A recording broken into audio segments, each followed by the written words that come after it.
안녕하세요. 올해 30살인 인생의 산막이 시작되는 해인데 어처구니 없게도 철 안 들고 지대로 생각 없이 사는 시댁을 만난 바람에 아주 험난하고 힘들게 2021년을 시작했습니다.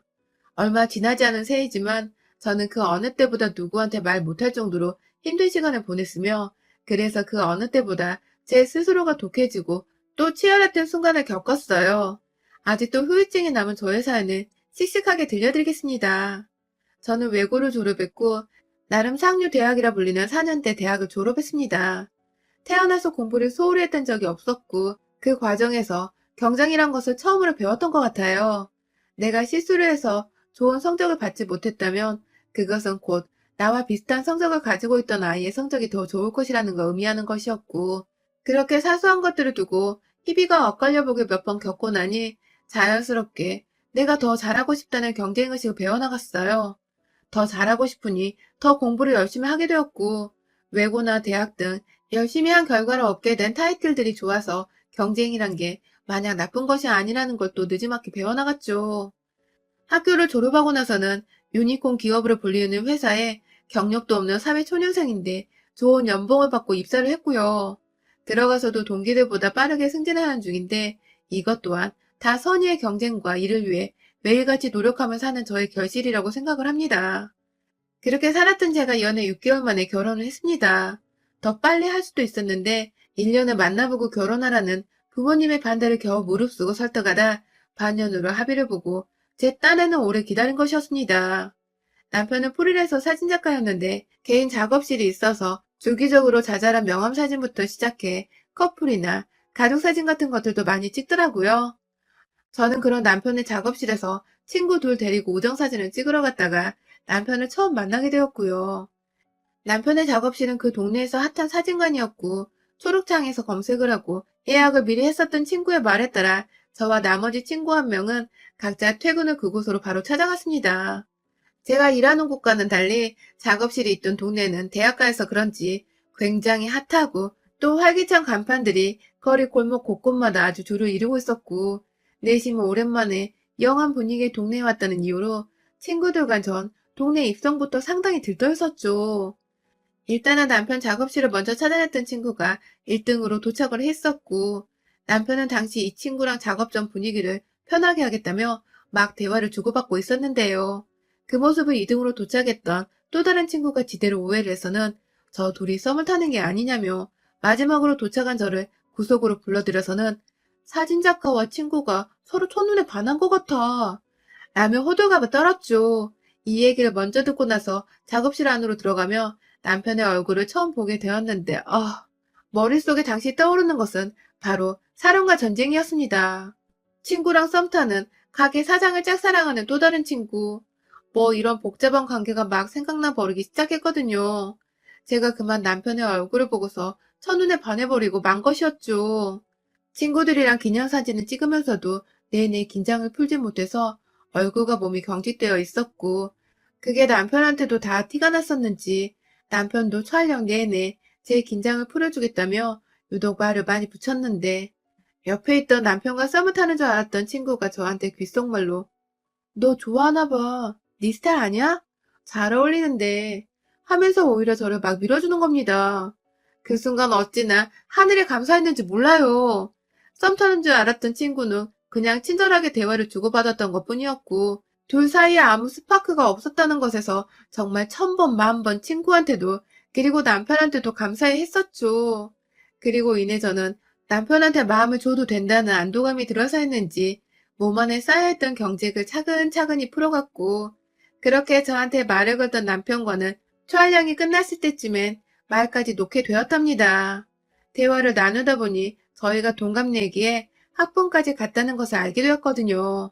나중에 남편은 자기가 원래 손님이랑 나이까지 공개하고 말을 놓는 사람은 절대 아니라며 그렇게 편하게 말을 한 건 제가 처음이라면서 자신에 대한 오해를 말라고 당부를 하기도 했었는데 지금 생각해보면 남편이나 저나 서로에 대한 호감이 커서 체면이나 일을 신경 쓰지 않고 그런 대화를 주고받으며 친해졌었던 것 같습니다. 함께 사진을 찍었던 친구들은 결혼식 촬영 때 제 들러리까지 해주면서 이 인연 잘 될 줄 알았다 하며 저희의 결혼식에 무척 신기해하고 또 반가워했죠. 저희 부부 또한 서로가 참 별나게 만났고 예쁘게 사랑에 빠졌던 만큼 결혼을 하고 나서도 이 사랑을 오래도록 이어가고 싶은 마음은 누구보다 컸습니다. 짧은 연애를 하고 결혼을 하는 만큼 다른 사람들에게 우려받던 대로 빨리 마음이 식거나 변하는 일이 없도록 하기 위해 결혼을 한 후부터 매 순간을 서로에게 다 쏟아부었던 것 같습니다. 싸움은 연애 때부터 줄곧 싸우기도 잘 싸웠기 때문에 결혼하고 나서는 각자 규칙을 정해서 심한 말 하기 전에 잠시 떨어져서 시간을 가져보거나 필요 이상의 말로 상대 심기를 건드리면 무조건 상대가 봐주기 전까지는 입을 절대 열지 않는 등 최대한 서로의 감정을 아프게 하는 일 없이 우유부단히 잔잔하게 살기 위해 알콩달콩한 신혼규칙을 만들고 따르며 지냈어요. 문제는 이런 규칙들이 시댁 식구들 눈에는 굉장히 재수없고 또 여자의 일방적인 갑질이라고 생각이 되었다는 것입니다. 저희 부부는 결혼과 동시에 시댁으로 들어갔어요. 시댁이 2층 단독주택이었고 또 남편이 결혼 전부터 쭉 지하층 전체를 자기 작업 공간 겸 독립 공간으로 꾸며놔서 제가 몸만 들어가면 신혼집과 다름없이 보였거든요. 반지하지만 큰 창이 나 있어서 햇빛도 잘 들어왔고 부엌만 없을 뿐 화장실까지 자리하고 있어서 부부가 살아가기에 좋은 환경이었습니다. 제가 연봉은 프리랜서인 남편보다 몇 배는 더 받고 있었지만 그럼에도 불구하고 서울 아래서 아파트 한 채 사기엔 정말 턱없이 부족했었기 때문에 부모님께 아파트까지 받을 여력이 없었던 저는 깔끔하게 시댁에 얹혀 사는 것을 택한 것이었죠. 무엇보다 이것은 시부모님이 먼저 저희 부부에게 권유를 하셨던 것이며 서울 아파트 값을 대출받고 무리해서 사느니 그냥 가족들끼리 친해질 시간을 가질 겸 함께 살아가자고 아주 사근사근하고 따숩게 말씀을 해주셔서 저희 부부 또한 아무런 경계나 불편함을 느낄 것 없이 합가를 선택했습니다.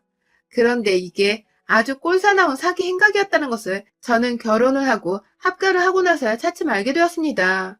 저희 시댁은 시부모님과 한 살 많은 형님, 그리고 남편, 이렇게 네 가족이었습니다. 이제 저까지 5식구가 되었죠.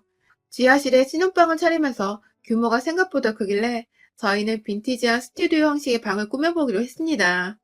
창가에 침대가 놓여져 있고 중간 지점에는 사무용으로 각자의 책상과 컴퓨터를 들여놨고요.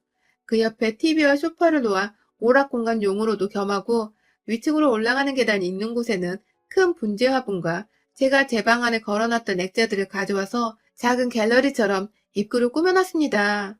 결혼을 하기 전에도 인테리어에 관심이 많아서 관련 인스타그램도 많이 팔로우를 해왔었고 제 방도 늘 계절에 맞게 취미삼아 꾸며보곤 했었기 때문에 신혼집 꾸미는 데엔 전 스트레스보다는 솔직히 더 큰 재미를 느꼈었습니다.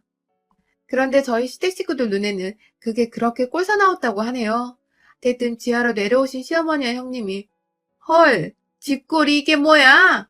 하면서 제 눈엔 너무나도 멀쩡해 보이는 저희 방을 정신 사납고 없어 보여 라면서 이마를 찡그리고 입을 삐쭉 내밀어 마음에 안 든다고 하시는데 좀 너무하다 생각이 들더라고요. 하지만 그때 저를 더 신경 쓰이게 하는 것은 바로 시댁 식구들이 지하로 아주 마음대로 언제든지 막 내려온다는 것이었습니다. 그래도 둘 다 퇴근을 하고 나면 엄연히 결혼한 부부의 독립공간이고 그건 분명히 시부모님께서도 처음 저에게 합가를 권하실 때 저희 두 사람의 공간을 전적으로 존중하고 터치하지 않을 거라고 쿨한 모습을 보이셨는데 결혼을 하고 나니 정반대였어요. 시도 때도 없이 지하로 막 내려오시는 바람에 제가 옷을 갈아입는 와중에도 발소리만 들리면 긴장이 되어 계단 쪽을 미친 듯이 살펴보면서 옷을 후다닥 입어야 했고 저희가 둘 다 잠들어서 입으려 해서 사랑을 나눌 때에도 계단으로 막 내려오려던 형님은 남편이 오지마! 하고 소리를 질러버린 바람에 겨우 막았던 적도 있었습니다. 그것 말고도 제가 출근하는 사이에 마음대로 지하방에 내려오셔서 제 옷장, 제 화장대, 하다못해 제 책상까지 뒤져서는 제 다이어리를 살펴보다가 제가 적어놓은 사적인 그날의 생각들이나 지출 내역 등도 정말 가리지 않고 막 보셨더라고요. 그걸 너무 아무렇지 않게 티내면서 나 그거 봤다? 하는 식으로 말을 하시면 저는 뒤늦게야 또 내 방을 뒤졌구나 싶어서 혈압이 올랐고요. 문제는 이것만이 아니었어요. 아침에 제가 출근을 해야 해서 평상시에도 아침밥을 챙겨 먹지 않아서 아침밥을 직접 차린 적이 없었는데 그게 너무 불만이시더라고요. 저는 제가 먹지도 않은 아침을 왜 차려야 하는지는 모르겠고 시댁에 오면서 출근길이 멀어져 아침에 더 일찍 출근 준비를 해야 하는 바쁜 직장인인데 굳이 백수인 형님과 시어머니가 계시는데 왜 제가 아침을 손수 차려줘야 할까 싶었습니다. 그럼에도 제가 어찌됐든 며느리니까 주말의 경우에는 다 같이 밥을 먹는 점심이나 저녁 때 직접 밥을 차리려고 노력을 하고 있었어요. 평일은 제가 퇴근해서 집에 도착하면 벌써 8시가 넘어버렸기 때문에 저녁을 먹기에도 애매해 대부분 그냥 패스했고 그 때문인지 시댁 식구들도 제가 도착하기 전에 이미 저녁을 다 해치워 버리시는 듯 했어요. 늘 부엌에 설거지거리가 참 많았는데 그걸 씻지 않고 그냥 내버려둔 적도 있어서 제가 저한테 하라는 소리인가 싶어 퇴근 후 무작정 설거지부터 하다가 남편이 뭐 하는 거냐면 저를 대신해 시댁 식구들한테 뭐라 해준 덕분에 더 이상 하지 않아도 되었고요. 뭐가 되었든 요리를 하거나 치우거나 모든 일을 이왕이면 시댁 식구들이 좀 번갈아가며 같이 도와주면 될 텐데 주말이 되면 주말이니까 너가 해라는 식으로 기다렸다는 식으로 모든 부엌 일을 저한테 맡기시는 시어머니 때문에 제가 주말에 저는 정말 올해 결혼하고 나서 제대로 된 휴식을 취한 게 언제인지 모르겠더라고요. 원래는 주말에도 아침부터 상을 차렸는데 직장인에게 주말은 늦잠을 잘 수 있는 일주일 중에 행복이었기 때문에 겨우 말씀을 드리고 설득해서 제가 아침을 안 먹고 잠을 더 자는 것으로 결론을 내리기도 했습니다. 가족이 되었으면 그냥 서로서로 시간이 될 때 공평하게 일하고 도우면서 같이 살면 될 텐데 저희 시어머니나 형님은 완전히 저를 한 번 제대로 일을 시켜야 한다고 작정을 한 사람처럼 제게 틈만 나면 모든 일을 떠넘기고 막 시키는 바람에 제가 지난 1월 동안에는 정말 맘고생에 몸고생에 살이 쏙 빠져버렸답니다. 1월은 거의 시댁에서 저를 떠보겠다는 심상이었는지 이것저것 하라고 푸시만 하더니 2월에 들어서면서는 아예 대놓고 너 싫다라는 뉘앙스의 태도를 보이기 시작하셨습니다. 제가 설을 앞두고 일이 정말 많은 바람에 거의 야근을 하면서 아침 일찍 나섰다가 밤 늦게 집에 들어오는 경우가 많았어요. 정상적인 가족이라면 이런 저를 보고서 힘들겠다 혹은 수고했다라는 격려와 응원의 말을 남기며 힘을 주는 게 맞겠죠. 하지만 저희 시댁은 아주 기대를 저버리지 않았어요. 이번에는 회사를 다니는 시아버지까지 남일이라는 듯이 합세를 하셔서는 시부모님과 형님의 편에 서더니 집에 늦게 들어오는 저를 보고 첫마디가 바쁜 며느리 둬서 우리가 눈치 보여 죽겠네 라고 하시는 겁니다. 제가 놀다 들어온 것도 아니고 일을 하다 왔는데 그 늦은 시각에 녹초가 되어 들어오는 며느리한테 같은 회사를 다니고 있는 사람이 할 소리냐고요, 그게. 며느리가 아주 상전이다 라고 시어머니가 말씀하시면 옆에서 시아버지랑 형님이 같이 키득거리고 있고 제가 야근을 하느라 늦게 왔습니다 라고 하면 서울에서 일을 혼자 다 하나 봐 라고 비꼬셨어요. 솔직히 제 입장에서는 너무 힘 빠지고 열받는 소리였습니다. 저라고 야근을 하고 싶어서 하는 게 아니었는데 그따위로 말을 꼬아대면 누가 기분이 좋겠냐고요. 더 큰 문제는 저를 향한 비꼼이 거기서 그친 게 아니라 아예 소외를 시키기 시작하셨다는 겁니다. 2월 초에 저는 또 야근을 하고 남편은 타지 출장을 가는 바람에 1박 2일로 집을 비우게 되었는데 집에 들어오자마자 1층 거실에서 다들 모여 TV를 보고 계시길래 어머님, 아버님, 저 왔어요 하고 인사를 드렸는데 TV 소리만 들려오고 있던 그 적막한 공간에서 아무도 저한테 응, 이라는 한마디 해주는 분이 없더라고요. 뭔가 이상해서 TV 보고 계셨네요 하며 다가가 인사를 재차 드렸는데도 급기야 저를 아예 본체에만 하면서 시선도 안 마주치려 했고 형님은 저를 한번 쓱 째려보더니 그냥 인사를 안 받고 절 지나쳐 자기 방으로 올라가는 겁니다. 그날을 시작으로 나이를 쳐드실 대로 쳐드신 시댁 식구들의 며느리 따돌리는 일상이 본격적으로 시작되었습니다.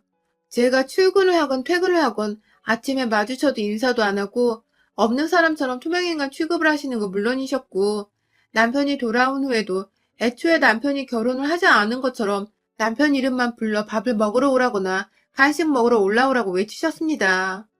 먹는 걸로 쪼잔하면 안 되는데 먹는 걸로 장난치는 게 제일 쪼잔한 거 맞잖아요. 그 짓을 다 큰 어른들이 며느리 고작 30살짜리 애한테 해대면서 지 아들은 귀한 줄 알고 또 막 잘 챙기고 제가 이런 취급 받자고 결혼한 게 아닌데 너무 속상하고 괴롭더라고요. 게다가 옆에서 형님은 이 상황이 재밌어 죽겠다는 듯이 웃고 키득이면서 저 보란 듯이 한심하고 불쌍하다 표정을 지어내시는데 제가 순간 세상의 루저가 되어버린 기분이 들어 심한 자책감에 설날 직전에 정말 친정도 가기 싫고 딱 죽고 싶었어요. 결국 설날에도 차례를 지내면서 시어머니는 그냥 종이에다가 만들어야 하는 목록을 다 만들어주시고는 냉장고에 붙여놨고 그걸 남편한테만 네 와이프한테 만들라고 해 라고 시키는 바람에 남편은 이걸 왜 와이프 혼자 만들어야 하냐면서 따져 물었지만 시어머니는 그냥 무시를 한 채 부엌을 나가면서 차례상은 당장 내일이다 라고 한마디 던지고는 아예 외출을 하셨어요. 남편도 뭔가 집안의 분위기가 이상하다는 걸 감지했는지 무슨 일이 있었냐고 그제서야 물어보는데 남편의 한마디에 제가 서럽다고 울어버렸습니다. 계속해서 투명인간 취급하면서 정말 오랜만에 설날 일거리를 나한테 넘겨주겠다고 지금 살짝 말 거신 거라고 내가 여기 뭐 못 들어올 거 들어와서 사는 중이냐면서 애머 남편한테 막 화까지 내면서 울고 있는데 그때 위층에서 형님이 내려오셨어요. 저의 하소연 그리고 우는 불쌍한 모습까지 다 봐놓고는 한다는 말이 글쎄 야, 너 지금 우리 엄마 뒷담화야? 인연이 미쳤나? 하며 손찌검을 하려고 손을 확 올리대요. 그 바람에 저는 뒤로 물러섰고 그 사이에서 남편이 빠르게 막아서 맞지는 않았는데 와, 그때 제대로 알았습니다. 이것들이 정말 나를 가족으로 생각을 전혀 하지 않는다는 걸요. 나를 괴롭히고 없는 사람 취급하고 가족이 되었는데도 따돌림이라는 정말 황당하고도 못된 짓거리를 하는 것들이 정말 힘들다고 남편 앞에서 죽어라 울며 하소연을 하는 저한테 미안했다는 사과는 못할 망정 손으로 올려 한 대 치려고 했다는 사실을 저는 지하방으로 내려가고 나서도 한참 동안 이해하지 못하고 오히려 보통 사람들이 아니라며 겁을 먹었습니다. 그리고 이내 수많은 경쟁과 성장으로 이 자리까지 올라와선 결혼이라는 한순간의 실수로 인해 내 자존감과 인생이 바닥을 치고 있는 지금 이 순간을 결코 인정할 수가 없었음을 깨달았습니다. 나를 이렇게 만든 장본인들을 다시 안 보는 한이 있더라도 똑같이 갚아주리라 마음을 먹었습니다. 남편에게는 당장에 이혼을 하자고 했어요. 시댁에서의 따돌림은 나를 그 어느 때보다 불행하게 만들고 있다면서 넌 내 배우자로서의 책임을 다 하지 못하고 있다면서 짐가방을 다 싸서 밖으로 나가려니 남편은 저를 붙잡으면서 마지막이라는 듯이 말하더라고요. 네가 하고 싶은 대로 다 해. 다 하게 해줄게. 라고 말입니다. 그래서 알겠다고 대답하곤 약속을 받아냈습니다. 그리고 다음날 아침 내가 하고 싶은 대로 살 수 있는 일일째가 되었습니다. 새벽에 일어나서 위층에 있는 화장실을 찾아갔어요. 아침 똥 한 번 거하게 눈 뒤에 물도 내리지 않고 밖을 나와 다시금 지하에 있는 저희 화장실로 가서 샤워를 하고 출근 준비를 했습니다. 옷을 다 입고는 일부러 시간 여유를 많이 두고서 일어난 덕에 간단한 아침 정도는 먹을 수 있었는데 부엌에 올라가서는 일단 냉장고에 있는 반찬통들을 죄내 꺼냈어요. 그때쯤 슬슬 남편 아침 차려주려고 일어난 시어머니와 시아버지가 막 돌아다니기 시작하셨는데 화장실 쪽에서 시아버지가 으아! 이게 뭐야! 하면서 놀라 뛰쳐나오셨습니다. 아무래도 제 똥을 보고 하신 말씀이신 것 같았어요. 저는 끝까지 시아버지를 무시하고는 부엌에서 밥 한 공기를 퍼고 반찬통에 침 묻은 젓가락을 한 번씩 집어넣어 반찬들을 골고루 섭취했고요. 부엌에 와서 그 꼴을 본 시어머니가 야! 너 지금 뭐 하는 거야? 하며 아침 대바람부터 소리를 지르는데 귀 따가워 씨바 라고 귀를 한번 파주고는 반찬통 위에 사르르 손을 비벼 뿌렸습니다. 의도한 건 아니었지만 귀지가 조금 제 손에 묻어난 건지 반찬통 위에 뭔가 가루 같은 게 막 떨어져 내리기 시작을 했는데 시어머니가 그 꼴에 기겁을 하셔서는 야 임마 하면서 또 소리를 꽥 저는 아우 시끄럽다고 씨바 하며 소리를 꽥 그럼에도 밥은 꼭꼭 잘 씹어먹고는 반찬통 정리를 하나도 하지 않은 채 그대로 출근을 했어요. 출근하는 제 핸드폰으로 시어머니 전화에 시아버지 전화에 이었고 얘기를 다 들은 건지 시누이 전화까지 오고 문자가 오고 아주 난리였는데 일단 시댁 인간들 연락처는 다 차단한 채 출근해서 그날 일을 마무리 지었어요. 그리고 퇴근을 한 후 집안에 들어가니 남편뿐만 아니라 온 시댁 식구들이 저를 기다리고 있었어요. 남편은 너 다 해. 라는 식으로 저에게 응원의 눈빛을 보내고 있었다면 시댁 식구들은 하루 종일 똥 싸고 반찬 어지럽히고 출근으로 도망을 친 저를 벼르고 기다렸던 것 같아요. 저한테 당장 집을 치우라고 너 때문에 아무것도 들어와서 먹지도 못하고 있었다면서 말을 하는데 저것들이 나한테 말을 거네? 라고 대답을 했습니다. 순간 시어머니가 너 지금 뭐라고 했어? 라고 말하시는데 와 이것들이 진짜 나한테 말 거네? 갑자기 왜 이래? 라며 오히려 남편만을 본 채 주변에 아무것도 없는 것처럼 투명인간 취급을 해줬고 저의 공격적인 태도에 어안이 벙벙해져 있는 시댁 식구들을 뒤로 한 채 저는 곧장 지하로 내려가서는 외투를 벗는데 그 사이 남편의 만류에도 불구하고 저를 따라 지하로 내려온 형님이 야, 너 지금 우리 엄마 아빠한테 저것들 이것들이라고 했어? 라며 따져묻길래 제가 급기야 한겨울에 왜 이렇게 모기가 있는 거야? 엥 하면서 모기약을 들며 죽어 이 모기 새끼야 라는 말과 함께 형님이 서 있는 허공을 향해서 칙 뿌려댔습니다. 제가 모기약을 들자 본능적으로 팔을 들쳐올려 얼굴을 가리던 형님은 제가 그걸 진짜로 뿌려버리자 쟤 미쳤어 하면서 위층으로 올라가 버렸습니다. 급기야 제가 올라가는 형님을 따라 모기약을 손에 쥐고서 남편을 향해 집안에 모기 새끼들이 자꾸 앵앵거리는 게 너무 거슬려 하면서 거실 한복판에서 사방에 그것도 한겨울에 모기 타령을 해가면서 시댁 식구를 향해 칙 하고 뿌려버리자 시부모님과 형님이 너나 할 거 없이 사방으로 모기 새끼 마냥 막 도망치기 시작했습니다. 얼떨결에 제가 뿌린 모기약에 맞은 남편은 눈 따갑다고 오두방정을 떠는데 아우 모기 새끼가 잡힌 게 아니라 어마 내 남편이 잡혔네 라면서 나머지 식구들을 찾아다니기 시작했습니다. 무슨 킬러 마냥 시댁 식구들을 찾아다니다가 눈앞에 식구들이 보이면 다 죽어버려 라며 칙 스프레이를 뿌렸어요. 2층 방에 들어가 나오지 않는 형님 방 앞에서도 발로 문을 걷어차며 모기 잡아야 하니까 열나고 겁박을 했다가 급기야 그 옆에 있는 연결된 발코지를 통해서 혼자 형님 방 안으로 문을 열고 들어가서는 놀래 비명을 지르며 도망치는 형님을 따라가 스프레이를 칙 뿌리니 아주 그냥 집안 곳곳마다 양냄새가 안 나는 곳이 없는 지경에 이르렀습니다. 1층으로 다시 내려가니 시부모님은 저를 마주치는 게 겁났는지 급기야 시어머니는 방 안으로 들어와 있고 시아버지는 밖에서 시어머니 등살에 못 이겨 설거지를 하고 계셨어요. 제가 뒤에 다가오자 시겁하면서 놀래 쳐다보셨고요. 그리고 저는 아주 자연스럽게 시댁이 결혼하고서 난생 처음으로 거실 소파에 앉아봤습니다. 앉아서 TV를 켜고 소리를 최고로 틀어놓은 뒤에 들어누워 깔깔거리며 시청을 했고 그러다가 어디선가 시어머니나 형님의 목소리가 들리는가 싶으면 이것들이 아직도 다 안 죽고 앵앵거리고 있어 하면서 당장이라도 올라가 스프레이를 뿌려주겠다는 듯이 손에 스프레이 하나 쥐고는 씩씩거렸어요. 남편은 가족들이 수모를 당하는 게 미안하고 걱정돼 죽겠는 와중에 그럼에도 불구하고 체념한 표정으로 자기 가족들이 벌벌거리는 모습을 지켜만 봤고 제가 피곤하다고 내려가서 잠을 자려고 하자 뒤에서 따라오며 한다는 말이 정신 차리셨을 거야. 나도군요. 그리고 아니나 다를까 다음날 아침에 일어나 똑같이 전날처럼 아침 테러를 해줄 참이었는데 시어머니는 절 보자마자 일어났니? 라며 생전 안 하던 아침 안부 인사를 건넸고 시아버지는 급기야 출근하는 저를 붙잡으며 시어머니께 밥 한 공기 더 내와 라고 하는데 가짜나서 그냥 출근한다 하고 집을 나왔네요. 저녁에도 그리고 그 다음날 아침 저녁에도 똑같이 저와 마주치면 전에 없는 아는 척을 하시면서 밥 한 공기라도 챙겨주려 하시는데 그 변화가 반갑기도 하고 또 저한테 벌벌 떠는 게 웃기기도 해서 제가 여전히 대답을 해주지도 않고 오히려 제가 투명인간 취급을 해주면서 무시를 하려고 합니다.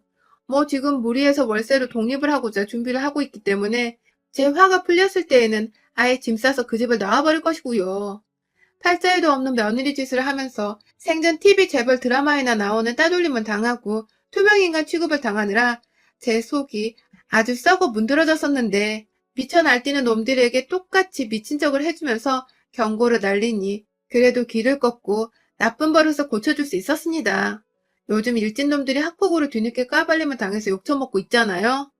이에는 이, 눈에는 눈이란 식으로 똑같이 혼쭐을 내줘야 그게 나쁜 짓이었는 줄 알고 깨갱거린답니다. 제가 보기에 우리 시댁 식구들도 다 학창시절 누군가를 따돌려보고 투명인간 취급을 해봤어서 며느리인 저한테도 이 짓거리를 아주 아무렇지 않게 한 것 같아요. 싹스 노란 것들. 또 한 번 며느리 우습게 보고 없는 사람 취급하며 자존감을 바닥으로 치닫게 하면 그때는 모기약이 아니라 전기 모기채를 가져와서 전기 공격이라도 해버리고 말 겁니다. 여러분의 생각은 댓글로 남겨주세요. 오늘도 시청해주셔서 정말 감사합니다.